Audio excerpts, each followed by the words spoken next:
होत नाही. स्टँड लावलं तर गाडी स्टार्ट होत नाही. स्टँड चालू होत स्टँड काढावं लागतं. Stand- 5-9च्या खाली जे आहे ना त्यांना थोडासा प्रॉब्लेम येऊ शकतो. ओके. ते पण ट्रॅफिक मध्ये वगैरे. नाहीतर असे एक प्रॉब्लेम मला असा बऱ्याच वेळा जाणवला आणि आता त्याच्यावर लक्ष द्यायचं मी सोडून दिलंय. सो मित्रांनो, पुन्हा एकदा स्वागत आहे आपल्या नवीन व्हिडिओमध्ये. आणि तुम्ही बघू शकता आपल्या सोबत आता एक पल्सर NS 200 गाडी. आणि लास्ट टाइम आपण पल्सर NS 200चा केलं होतं रिव्ह्यू, पण ती नवीन वालं मॉडेल होतं आणि हे मॉडेल आहे 2020-21च्या दरम्यानचं. सो आणि ही आपली गाडी आहे आपल्या मित्राची, म्हणजे ऋषिकेश रिटे, जे आपल्या जुन्या व्हिडिओजमध्ये पण तुम्ही बघितलं असेल. सो त्यांचा आपण ओनरशिप रिव्ह्यूवाला व्हिडिओ आज आपण बनवत आहे. आणि NS 200 बद्दलच्या ज्या गोष्टी आहेत आपल्या, जी कॉस्टिंग, प्राइस कॉस्टिंग एकच झालं, ॲव्हरेज, कुठून घेतली गाडी, आता किती किलोमीटर झाले, सर्व्हिसिंग कसं आहे, सगळं आपण या व्हिडिओमध्ये आपण शोधण्याचा प्रयत्न करू. आणि बघत राहा. आणि कसा व्हिडिओ झालाय ते शेवटी तुम्ही सांगू शकता. ते कसं आहे, कसे आहात तुम्ही, आणि गाडी कशी ती सांगा महत्वाचं. एक नंबर मजेत. पल्सर NS 200 तुम्ही जी घेतली होती ती कधी घेतली सांगा पहिलं. मी घेतली 2021 ला. 2021 मध्ये. तू घेतली त्याच्या आधी घेतली. आधी घेतो मित्रांनो. काय झालं, त्यांनी घेतली आधी गाडी आणि थोड्या दिवसानंतर मी घेतली Apache 160. त्याचा व्हिडिओ अजून आलेला नाही, पण मी येईलच थोड्या दिवसात बनवायचा तो पण. ते पण बनवायचं. बरं ठीक आहे, ते बघू बाकी नंतर. NS 200 वरती फोकस करू आपण. सो पल्सर NS 200 घेण्याचं तुमच्या मागे हे काय होतं, माझं रिझन काय होतं, का घेतली तुम्ही? आवडत होती गाडी पहिल्यापासून. आणि एका मित्रासोबत सातारला गेलो होतो त्याच्या 4 व्हीलरचं रिपासिंग करायला. ओके. मग त्यावेळेस तिथं एक गाडी पासिंगला आली होती नवीन. एक मुलगा घेऊन आला होता. तो अचानक असा समोर गेला रॅन्डम, आणि या गाडीचं फायरिंग बदललं होतं त्यावेळेस. आवाज बदलला होता त्यावेळेस. मग ते आवडलं मला. सो घेतली तर हीच घ्यायची. लव्ह ॲट फर्स्ट साईड वाला सीन नव्हता, म्हणजे तिथंच ठरवलं की हीच गाडी घ्यायची आपल्याला. ओके. सो तेव्हा गाडी घेतली तेव्हा प्राइस किती होती गाडीची? मी घेतली त्यावेळेस मला 1,70,000 अशी प्राइस पडली. 1,70,000 रुपयाला गाडी तुम्हाला भेटली इन हँड. त्यात मग ते आपलं RTOचं इन्शुरन्स वगैरे सगळ्या गोष्टी करून सगळं करून 1,70,000ला मी घेतली बारामतीमध्ये. ठीक आहे. बारामतीच्या कमल बजाज का निर्मल बजाज काहीतरी शोरूम आहे तिकडं. ओके. सो मित्रांनो, 1,70,000च्या आसपास तेव्हा गाडी भेटली होती हातात आपल्या, म्हणजे पूर्ण 1,70,000 गाडी भेटली. 2000 कितीला घेतली? 2021. 13 ऑगस्ट 2021.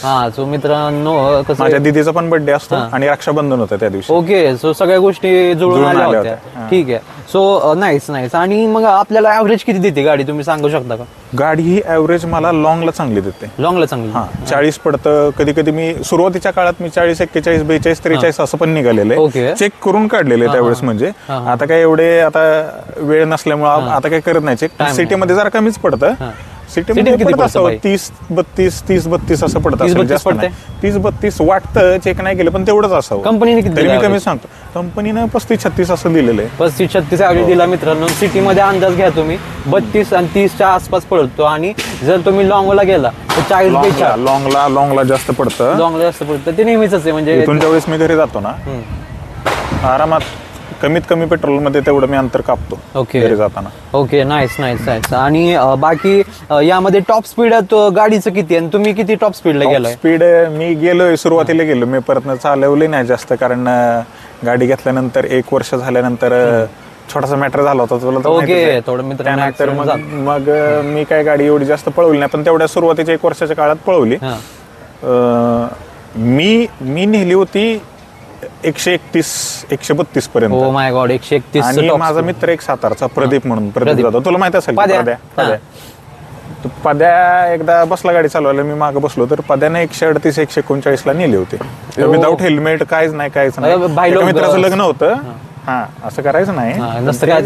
ते प्रदीपला सांगून कळत नाही, पण गेलो होतो त्यावेळेस. मग ते सातारा पुणे हायवेला भुईंच्या दरम्यान, भुईंच्या आसपास थोडासा स्लोप आहे हायवेला तिथून गाडी मोमेंटम पण भेटतो चांगला. आणि मग त्यावेळेस घेतली होती प्रदीपने 138, 139, 140 पण गेली असेल, मला आठवत नाही, पण 140 तर होतं. आपण म्हणू शकतो 138 आणि 140. 138-140 आहे. हेल्मेट नव्हतं त्यामुळे वाऱ्यानं मला पुढचं दिसत नव्हतं किती चालत. ओके. ते पण आहे. ठीक आहे. आणि बाकी सर्व्हिसिंग कसं आहे गाडीचं, आणि तुम्हाला सर्व्हिसिंग कॉस्ट किती पडतो? दुसरं म्हणजे हे जे पल्सर कंपनी, बजाज कंपनी आहे, ती त्याबद्दल तुम्हाला सर्व्हिसिंग कसं वाटतं, ती कशी देतात सर्व्हिस तुम्हाला, म्हणजे सॅटिस्फॅक्शन? सर्व्हिसिंगचा विषय ना, तो service centre to service centre व्हॅरी करतोय. एक तुला तर माहितीच आहे, एखाद्या ठिकाणी चांगलं मनासारखं मिळतं, एखाद्या ठिकाणी सांगून सुद्धा काय मनासारखं मिळत नाही असं आहे. आपल्याला नाव कोणाचं घ्यायचं नाही, पण इथं पुण्यात 1-2 ठिकाणी चांगलं देतात. आणि आपल्या भागात तिकडचे शोरूम आहेत तिकडे जरा विषय जरा वेगळा आहे तिथं. आणि बाकी मागच्या वेळेस तर फोन करून सुद्धा मला तिथं नंबर नाही मिळाला. मग शेवटी मी आपल्या इथंच एका प्रायव्हेट गॅरेजला जाऊन आपलं लोकलला करून घेतलं, कारण गरज होती त्यावेळी सर्व्हिसिंगची. बाकी कॉस्टिंग किती पडतं प्रत्येक सर्व्हिसिंग? कॉस्ट आहे बघ, आता ऑइल कूलंट हे आपलं लिक्विड कूल्ड इंजिन आहे, त्यामुळे त्याला कूलंट वगैरे येतं. 1300-1400 पर्यंत कॉस्ट जातं. आणि थोडंफार काय काम निघालं कधी तर मग त्याचे जरा एक्स्ट्रा चार्जेस जातात. मग अराउंड साधारण 1,500-2,000 बेसिकला गेलो तर 1,500 मित्रांनो. आणि जर समजा ब्रेक पॅड वगैरे चेंज झालाच, ब्रेक पॅड वगैरे मग ते अजून त्यात मग ते ऍडिशनल पडतं. मग मित्रांनो तुम्ही आयडिया घेऊ शकता. जर तुम्ही 2,000 लक्षात घ्या, म्हणजे 1,500 ते 2,000 या दरम्यान तुम्हाला जर खर्च निघत असेल तर तुम्ही पल्सर 200 घेऊन चालू शकता. म्हणजे आता हा पुण्यात राहतो आणि बाकी तुम्ही कुठे राहतो तुम्ही तिथं यूज करू शकता. बाकी मित्र आपलं ऋषिकेश दादा जे आहेत ते स्पर्धा परीक्षेचा अभ्यास करतात. ठीक आहे, मग तुमच्यातलं कोणी स्पर्धा परीक्षेचा अभ्यास म्हणजे MPSC UPSC करणारा जर विचार करत असेल की NS 200 घेऊ का नको घेऊ का, मला चालेल का ती, म्हणजे जमल का मला गाडी, ती परवडेल का, अफोर्डेबल आहे का? परवडते आपलं भाई म्हणतो परवडते. मग आणि मी बघितलंय त्याच्यामुळं तो एक मुद्दा म्हणजे तो एक क्वेश्चन इथं आपण सॉल्व्ह करण्याचा प्रयत्न केलाय. ठीक, डिस्प्ले मध्ये काय काय दिलंय त्यांनी? डिस्प्ले हे जुनच आहे. आता मागच्या व्हिडिओ मध्ये तुम्हाला वाटतं विष्णू सोबत बनवलेला जरा वेगळा. आता या डिस्प्ले मध्ये बघ, हा अर्धा डिजिटल आहे अर्धा अॅनालॉग आहे. ओके, अर्धा डिजिटल अर्धा अॅनालॉग म्हणजे मिक्सचर आहे. जुना डिस्प्ले थोडक्यात. ही गाडी ज्यावेळेस नवीन सुरुवातीला आली होती ना 2010-11 दरम्यान, त्यावेळेस जो डिस्प्ले दिला होता तोच आहे तो डिस्प्ले. यात म्हणजे यानंतर बरेच बदल झाले. 2022-23 मॉडेल आलं विष्णूचं, त्यात मग त्यांनी गिअर पोझिशन इंडिकेटर वगैरे दिलाय. नाही यात नाहीये का? ओके, हा नवीन ह्याच्यात आहे. ओके, हे बेसिक मधलं. ठीक आहे. सो ह्यामध्ये काय काय दिसते सांगा तुम्ही आपल्याला? म्हणजे ह्या साईडला मला वाटतं हे बॅटरीचं कूलंटचं इंजिनचं हिटिंगचं आहे ना मला वाटतं. हो हिटिंगचं. ठीक आहे. आणि इंडिकेटर्स आहेत, बजाजचा एम्ब्लेम आहे. आणि इकडे काही आरपीएम मीटर. हे आरपीएम मीटर आहे का? आणि स्पीड ह्यात दिसते. स्पीड त्यात दिसतं. आपल्या साठी जुना अॅनालॉग मीटर येतो. ओके, आपलं रनिंग किती झालंय टोटल? आपलं रनिंग आपण बघूया ना इथं. हे बघ, ओडोमीटर दाखवतो 30,676 किलोमीटर प्लस तो जो आधी होता ऍक्सिडेंटच्या वेळेस जो फुटला, त्यानंतर हा दुसरा टाकलेला. याचा 30,676 आणि त्याचं मला आठवतंय 15,000 समथिंग काहीतरी होतं. थोडक्यात आपल्या 45-46,000 किलोमीटर रनिंग झालंय 4 वर्षात. ओके, सो मित्रांनो आपण आता हा रिव्ह्यू जो बनवतोय तो 45,000 किलोमीटर नंतर आहे. सो तुम्ही अंदाज घेऊ शकता, ज्याला कुणाला 45,000 किलोमीटर नंतर रिव्ह्यू पाहिजे असेल तो हा व्हिडिओ बघू शकतो. 45,000 किलोमीटर झाले. 45,000 झाले. काय सीन झालता, ही 30,000 काय दिसते माहिती आहे का? ह्याच्या आधी मध्ये झालता ऍक्सिडेंट बाईकचा, त्यावर झालं 15,000 किलोमीटर रनिंग. त्यानंतर ते नवीन बसवलं. त्यानंतर ओडोमीटर सगळं नवीन आलं, त्याच्यामुळे सगळंच नवीन आलं होतं. त्यामुळे सेटअप सगळं नवीन लागलाय आपल्या गाडीला. बाकी तुम्हाला अजून सांगायचं झालं तर आपण टायर बद्दल सांगा. तुम्ही टायर किती वेळा चेंज केला गाडीचा? टायर मी पहिल्यांदा चेंज केला आता या वर्षीच केला. 1 जानेवारीला MRF चा टायर बसवलाय. पहिला होता TVS युरोग्रिपचा होता 130/70चा टायर. हा बऱ्यापैकी मोठा टायर आहे 200 cc मानाने. ओके, यात मला वाटतं फक्त ड्यूकला आणि ते R15 वगैरे त्याकडे त्यांना फक्त थोडासा मोठा येतो 140-80चा असं काही. ओके, ह्याच्यावर मोठा येतो थोडा, ह्याच्यापेक्षा थोडासा मोठा येतो. ओके, हा टायर मग पहिला टायर बघ ना, मला आता चांगला 40,000 किलोमीटर पर्यंत चालला. 40,000 किलोमीटर. माझं रायडिंग पण तसं कमीच होतं. कमी नाही, रायडिंग जास्त झालं, पण माझा असं रफ यूज नव्हता. ब्रेकिंग स्मूथ होतं, कारण गाडी पळवत नव्हतं ना परत. मी रॅश नव्हता. ओके, आणि जो पुढचा टायर आहे ते होतं किती साईज आहे? त्याची साईज किती आहे? त्याची साईज मला वाटतं 100 असेल. कुठे आहे? 180 काय इथं. ओके, सो मित्रांनो इथं बघू शकता समोर टायर 180 साईज आहे. तो अजून काय बदललेला नाही, तो अजून व्यवस्थित आहे. टायर पहिला कंपनीचाच आहे. पहिला कंपनीचाच आहे. कुठला आहे बघा, हा TVS युरोग्रिप म्हणून आहे. TVS युरोग्रिप बऱ्यापैकी चांगला आहे बरं का हा टायर. कंपनी त्यावेळेस बजाजचे ते गाडी सोबत देताना हे TVS वाल्यांचे टायर देत होते. ओके, कंपनी बजाजचे आणि टायर TVS काय विषय ना, आपली ठीक आहे. टीव्हीएस इथं उभी मित्रांनो, म्हणजे आपल्या आपल्याला कुठला आहे? आपल्या कंपनीच आहे टीव्हीएस हीरो ग्रुप. हा म्हणजे तुमचा टायर चांगला आहे, आमचं टायर चांगलं आहे. ठीक आहे. बजाजवाले विकत घ्यायचं हा? अजून काय काय सांगू शकता तुम्ही? गाडी कशी वाटते तुम्हाला? NS 200 जी गाडी आहे, ही गाडी मला खूप आवडते, खूप खूप म्हणजे खूप आवडते. परफॉर्मन्स कसा आहे गाडीचा?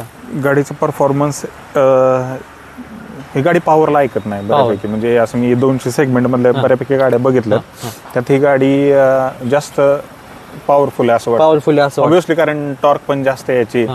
आणि म्हणजे कम्पॅरेटिव्हली या 200 सेगमेंट मध्ये बाकीच्या comparison ला केलं म्हणजे ड्यूक वगैरे त्या जरा महागड्या गाड्या सोडल्या तर ही गाडी पॉवरला ऐकत पॉवरफुल नाही. आहे. 6व्या गिअर मध्ये जेव्हा जाते, असं काही गिअरचा काही फरक नाही पडत, पण जी स्मूथनेस आणि ती पॉवर ती गेन करते ना गाडी पळताना, ते त्यात मजा येते. ओके. मग त्यात ते जाणवतं असं. म्हणजे मला स्वतःला म्हणजे हे पण असंच मी कुठल्या तरी युट्यूबच्या व्हिडिओ मध्ये ऐकलं होतं, पॉवर पॉवर पॉवर.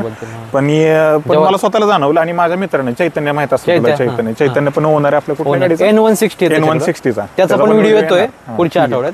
चैतन्याने मला सांगितलं. कारण चैतन्य मी एकदा ही गाडी नवीन असताना सिंहगडला गेलो होतो. ओके. सिंहगड, आपल्या सिंहगडला, पुण्यात सिंहगडला, पुण्यात सिंहगडला गेलो होतो. उन्हातानाचं गेलो होतो सिंहगडला. उन्हातानाचं. आणि त्यावेळेस चैतन्य पहिल्यांदा ही गाडी माझी चालवत होता. ओके. म्हणजे असे लांब जाताना, लांब कुठं जाताना चैतन्यानं गाडी पळवली, मग त्याला जाणवलं की गाडीत पॉवर आहे. आणि मंथनचे तर काय आयुष्य गेलं मंथनकडे चांगला एक्सपिरियन्स आहे गाडीवरचा. मंथनला पण ही गाडी आवडते. ओके. सो ठीक आहे. हे मित्रांचे नाव आहेत मित्रांनो आपल्या, ऋषिकेश दादांचे आहेत ते मागे रील मध्ये वगैरे दिसलेले मित्र ते आपले. ठीक आहे. हो, चालतंय. आणि अजून काय काय सांगू शकता आपण तुम्ही गाडीबद्दल? म्हणजे ह्याचं सीटचं कम्फर्ट, पण आपली जी हाईट आहे ते हाईट किती, म्हणजे या गाडीची हाईट जरा जास्त आहे. या गाडीची हाईट जरा जास्त आहे. हा, मला तुमची हाईट किती? तुम्हाला परफेक्ट वाटते का गाडी हाईट? मला माझ्या हाईट साठी मला परफेक्ट वाटते. बसून दाखव की एकदा. माझ्या हाईट साठी मला परफेक्ट वाटते.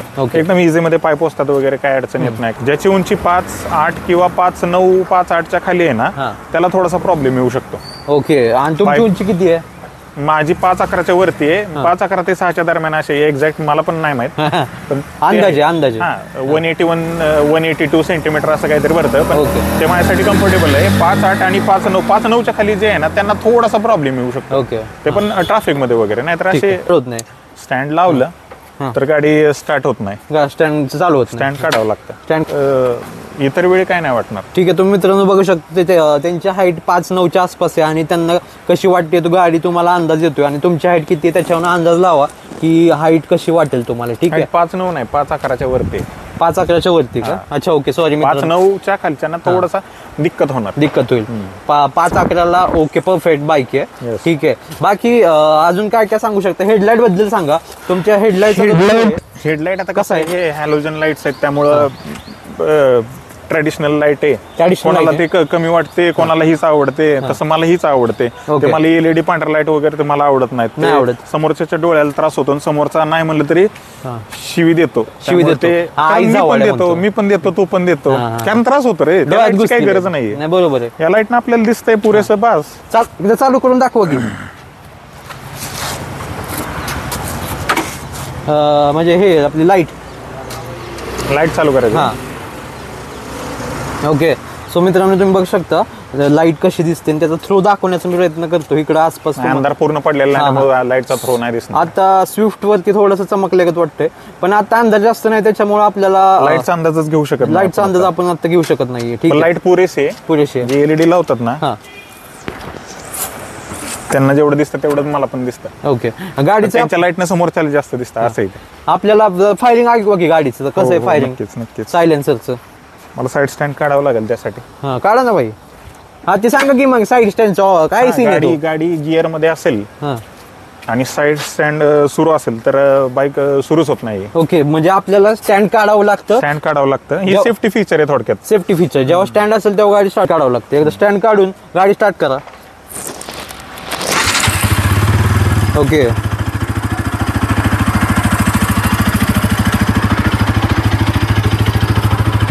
सायलेन्सर कुठल्या साईडला आहे? सायलेन्सर याला खाली आहे.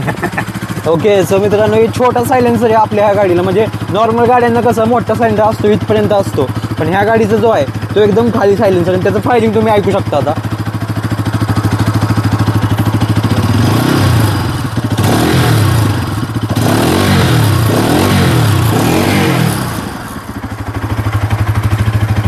ओके ओके, थँक्यू भाई फॉर मतलब ये जो एक बॅकड्रॉप सांगायचा हा, होता याचा. आता तुम्ही ना सगळं सांगा आता. Pros वगैरे ऍडव्हान्टेजेस आणि डिसएडव्हान्टेज Cons सगळं सांगतो आता जरा Cons. कॉन्स. एक प्रॉब्लेम मला असा बऱ्याच वेळा जाणवला हा आणि आता त्याच्यावर लक्ष द्यायचं मी सोडून दिलंय. हम्म. हा जो सायलेन्सर आता बघितला ना हा तो आहे खाली. ओके आता माझं वेट आणि माझ्यासारखा वेटचा एखादा मुलगा बसला, आम्ही दोघं क्लियन सीट वरती एखादा माणूस बसला माझ्या वेटचा, सपोज आमचा मित्र आहे तेजा, हा हा त्याला जर घेऊन गेलो मी, असा छोटासा स्पीड ब्रेकर जरी असला ना तरी गाडी अशी खाली थोडीशी थटते, कारण सायलेन्सर खाली असल्यामुळे घासते गाडी म्हणजे. गाडी खाली घासते. ओके, सायलेन्सर घासतोय का तो? क्लिअरन्स त्यांनी चांगला दिलाय असा इतर ठिकाणी इकडं, पण तो सायलेन्सरची बाजू आहे ना, सायलेन्सरचा तेवढा एरिया तो बरोबर घासतो नेहमी तिथं. असं आहे का? म्हणजे मला पहिल्यांदा मला वाटायचं की काय यार काय थटलं परत ना लक्षात आलं ते सायलेन्सरची एक बाजू घासते, पण म्हणजे सोडून दिलं लक्ष द्यायचं मी, कारण ते काय आता ते रिप्लेस होऊ शकत नाही किंवा काय नाही, ते जसं गाडीचा पार्ट आहे तो तसाच.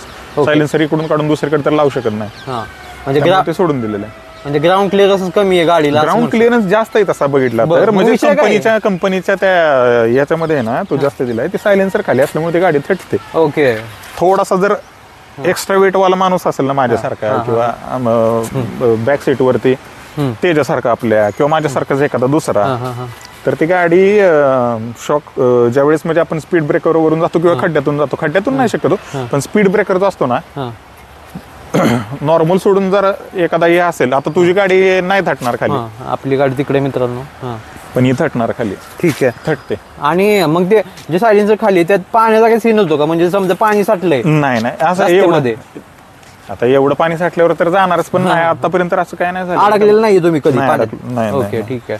ओके, अजून काय तुम्ही सांगू शकता? आपल्या गाडीला डबल डिस्क आहेत मला वाटतंय. डबल डिस्क आहेत. एबीएस काय सिंगल एबीएस आहे, सिंगल चॅनल. हा त्यावेळी सिंगलच येत होतं, आता डबल यायला लागलं. ते विष्णूच्या गाडीत आहे ना, विष्णूची गाडी आली तेव्हापासून ते डबल यायला लागलं. तेव्हा सिंगल एबीएसच येत होतं. हा, ठीक आहे. तो मित्रांनो 2021 गाडी आहे, त्याचं सस्पेन्शन चांगलं आहे गाडीचं. सस्पेन्शनचं कसं आहे? कुठलं सस्पेन्शन? मोनो. ठीक आहे, मध्ये सस्पेन्शन दिलं. ठीक आहे, म्हणजे कसं आहे, आपल्याला कसं वाटतं? स्मूथ आहे का? एकदम स्मूथ आहे. सिंगल रायडरला एवढं नाही जाणवून येत असं, पण डबल ज्यावेळेस तुम्ही जाता ना रायडिंग करायला मागच्या सीटवरती कोणाला तरी बसून वगैरे, त्यावेळेस ते एकदम सस्पेन्शन एकदम असं स्मूथ जाणवतं, म्हणजे ते जाणवतं. सो सस्पेन्शन स्मूथ आहे. ठराविक स्पीडला आहे ना, अजिबात आजके काय बसत नाही. ओके, ऋषीभाई टँक किती लिटरचे सांगता का? टँक मला वाटतं 12 लिटरचा असेल, 12 किंवा 13 लिटरचा असेल, पण मोस्ट प्रोबेबली 12 लिटरचा. 12 लिटर टँक असेल. ठीक आहे, आणि 12 लिटर टँक मध्ये तुम्हाला भेटतोय 30 आणि 32च्या आसपासचा ऍव्हरेज, बरोबर? अजून 40 चांगले भेटणार. ठीक आहे. बाकी सिटी मध्ये इंटरसिटी किंवा सिटी ठीक आहे, झाले ते आपण कव्हर केले आधीच. ठीक आहे, अजून काय सांगू शकता आपण? जे ऑडियन्स आहे त्यांचे जे प्रश्न असतात ते तुम्ही बघितले असतात, तुम्हाला पण काही प्रश्न होते जेव्हा तुम्ही गाडी घेत होता, त्यातला काही एक प्रश्न तुम्ही? गाडीचं वेट जास्त आहे आणि स्ट्रॉंग गाडी वाटते, अशी मजबूत गाडी वाटते. मजबूत गाडी आहे. बिल्ड क्वालिटी पण चांगली आहे बजाजची. थोडस कलरवर जरा लक्ष दिलं असतं तर बरं झालं असतं. कुठल्या कलरचं बोलतोय तुम्ही? Grey colour? टँक कलर आणि हे जे बघतोय आपण, हे चेन मेंटेनन्स बद्दल थोडं सांगा. चेन मेंटेनन्स आता माझ्या गाडीला 40-46 किलोमीटर, 46,000 किलोमीटर झाले, बरोबर. आता चेन स्प्रॉकेट्स बदलायची वेळ आलेलीच आहे. कारण जनरली 30-35-40 हजार किलोमीटरच्या दरम्यान आपलं ते म्हणजे त्याची क्वालिटी, त्याची कंडिशन काय बघून ते बदललं जातं, पण मी काही लक्ष नाही दिलेलं. दर महिन्याला नाही म्हटलं तरी 1 ते 2 वेळा चेन थोडीशी टाईट करून घ्यावं लागते. ऑइलिंग तर काय आपलं लुब्रिकेट मी स्प्रे आधी करायचो, पण आता अलीकडे मी ऑइलच यूज करतोय. ऑइलनं थोडासा वेगळा मला जरा फील पण भेटला. बेटर काय राहील, ऑइल का चेन स्प्रे तुमच्या मते? चेन स्प्रेच बेटर आहे, कारण ते ओरिजिनल कंपनीने देताना तेच दिलेलं आहे ना लुब्रिकंट म्हणून. सर्व्हिसिंगला ज्यावेळेस तुम्ही बाईक घेऊन जाता त्यावेळेस ते काय करतात, लुब्रिकेट करतात ते. ऑइलिंग कोण नाही करत. Okay, nice. मित्रांनो, आपला व्हिडिओ इथं संपूया. बाकी thank you for coming in our video, आणि व्हिडिओमध्ये येण्यासाठी धन्यवाद. आणि खूप दिवसानंतर आपण ट्राय करतो, म्हणजे खूप दिवसापासून ट्राय करतो. It is my pleasure. कसं वाटलं तुम्हाला व्हिडिओमध्ये? खूप छान वाटलं. आपल्याला बनवायचा होता कधी एक मागच्या आठवड्यात बनवायचा होता, त्यावेळेस राहायला मी घरी गेलो होतो, आणि परत ना आता आज पण कॅन्सल झाला असता पावसामुळे, पण नशीब पावसाने साथ दिली, नाही पडला, मग म्हटलं करूया. तेच मित्रांनो, काय आलं आता सध्या पडतोय पाऊस पुण्यात एवढा मोठा, ते पुण्यातल्या लोकांना माहिती असतं ना. आपली गाडी पण पुण्यात आहे ना, आपण पुण्यात राहतो, आणि आपले दादा ते पुण्यात गाडी चालवतो, पल्सर येण्यास. ठीक आहे, तो आणि आपण गाडी घेतलेली बारामतीतून, पुण्यात वापरतो पण घेतली गाडी बारामतीतून, सर्व्हिसिंग वगैरे पुण्यातच करतो मोस्टली. आणि बाकी व्हिडिओ कसा वाटला तुम्हाला ते तुम्ही कमेंटमध्ये सांगा. काही क्वेश्चन असतील तुम्हाला माहितीच काय ते कमेंटमध्ये क्लिक करायचं आणि सांगायचं. बाकी पुढच्या आठवड्यात येणाऱ्या दिवसांमध्ये अजून पण गाड्यांचे व्हिडिओ येणार आहेत मित्रांनो. हे आपली निंजा, कावासाकीची निंजा, परत अपाचे 164V या सगळ्या गाड्यांचे रिव्ह्यू येणार आहेत मित्रांनो, युजर एक्सपिरियन्स रिव्ह्यू. आणि बघत राहू. बाकी ठीक आहे, thank you again and you are most welcome and thank you for giving me this opportunity. You are welcome भाई. आणि नवीन गाडी तुम्ही घ्याल तेव्हा त्याचा पण आपण रिव्ह्यू बनवू. आता ते तिथे गुपित ठेवायचं. गुपित ठेवा, ठीक आहे, टॉप सिक्रेट मित्रांनो. ठीक आहे, बघत राहू. चलो चलो.